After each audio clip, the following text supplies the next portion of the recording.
कभी कभी ऐसा हो सकता है कि हम अपने आसपास कुछ ऐसी चीज़ें देखें जिनको देख के हमें लगे कि यार अगर इनके खिलाफ कोई कानून होता या फिर इनकी कोई सज़ा होती तो हमारा देश कितना आगे बढ़ चुका होता। लेकिन शायद आप ये नहीं जानते कि ऐसी कई चीज़ों के खिलाफ कई सख्त कानून हैं, लेकिन फिर भी किसी को कोई फ़र्क नहीं पड़ता। इस वीडियो में हम जानेंगे उन 5 चीज़ों को जिनके खिलाफ काफ़ी सख्त कानून है लेकिन फिर भी किसी को कोई फ़र्क नहीं पड़ता। तो वो ऐसी कौन सी 5 चीज़ें हैं, चलिए शुरू करते हैं। Number 1, child labour. अरे छोटू, जरा चाय लाइयो। हमने इन्हें चाय या खाना लाते कई रोड साइड स्टॉल्स पे देखा है। इन जगहों को हम ठेला, टपरी, अड्डा और कई अलग अलग नामों से जानते हैं। ऐसे रोड साइड दुकानों पे स्टोर्स, गैराज और कई घरों में आज भी 16 साल से कम की उम्र के बच्चे काम करते हुए मिल ही जाते हैं। चाइल्ड लेबर प्रोहिबिशन और रेगुलेशन एक्ट 1986 में ही आ गया था और इसे 2006 और 2008 में और भी सख्त बनाया गया। लेकिन ये इस देश की चाइल्ड लेबर की समस्या में कुछ ज्यादा सुधार नहीं ला पाया। प्रॉब्लम ये है कि क्योंकि आज भी हमारे देश में करीब 25% लोग गरीबी की रेखा के नीचे हैं, इसलिए इन परिवारों में पैसा और अवेयरनेस की कमी होने के कारण उन लोगों को ये लगता है कि वो अपने बच्चों को स्कूल की जगह इन दुकानों पर भेजें ताकि घर में 4 पैसे आ सकें। लेकिन सरकार की कई ऐसी वेलफेयर स्कीम्स हैं जिनमें इन परिवारों को फ्री या सब्सिडाइज रेट पर राशन दिया जाता है। फिर क्या वाकई में इन्हें पैसों की दिक्कत होती है या कोई और वजह है? Number 2, red light areas. अंग्रेजों के टाइम से शुरू की गई इस घटिया प्रैक्टिस पर आज भी कोई पाबंदी नहीं है। कई लोग अपनी काली कमाई का कुछ हिस्सा इन जगहों पर खर्च कर ही देते हैं। हर शहर में अपने रेड लाइट एरिया होते हैं और इन जगहों को बाकी और किसी सोशल एक्टिविटीज की तरह इस्तेमाल किया जाता है। इनमें पुलिस की तरफ से कोई दखल अंदाजी नहीं होती। इसे रोकने के लिए क्या किया जा सकता है, हमें कमेंट्स में जरूर बताएं। Number 3, piracy. ये एक इलीगल एक्टिविटी है जिसकी हम सबको आदत पड़ चुकी है और हमें इससे कोई फर्क नहीं पड़ता।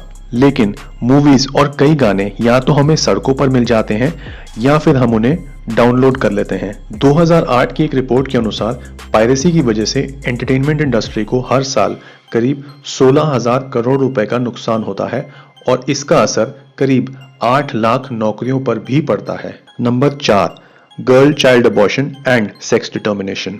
महिलाओं ने इस देश की तरक्की में काफी महत्वपूर्ण योगदान दिया है, फिर चाहे वो साइंस हो या स्पोर्ट्स, इसमें कोई शक नहीं है। लेकिन अगर आपकी 2 बेटियां हैं और आप अपना तीसरा बच्चा एक्सपेक्ट कर रहे हैं तो आप क्या करेंगे? सिस्टम और सरकार को क्रिटिसाइज करने से पहले एक बार इस सवाल को जरूर सोचें। रिसेंटली एक सुझाव आया था कि सेक्स डिटर्मिनेशन कंपलसरी करवा देना चाहिए। इससे हर फीटस का रिकॉर्ड होगा और बाद में ये पता किया जा सकता है कि उनमें से कितनों का जन्म हुआ और कितनों का नहीं हुआ। चाइल्ड अबॉर्शन और सेक्स डिटर्मिनेशन दोनों ही भारत में इलीगल है, but if there is a demand तो सप्लाई तो कहीं ना कहीं से आ ही जाती है। ऐसे कई अंडरग्राउंड क्लिनिक्स हैं जो कुछ पैसों में ऐसी सर्विसेज प्रोवाइड करते हैं। अब ऐसा घटिया काम करने वालों को इसकी सजा एक ना एक दिन तो मिलनी ही है। और सबसे आखिरी, begging rackets all over the country. इसे हम सबसे बड़ा ऑर्गेनाइज्ड क्राइम कह सकते हैं, बेगिंग या भीख मांगना।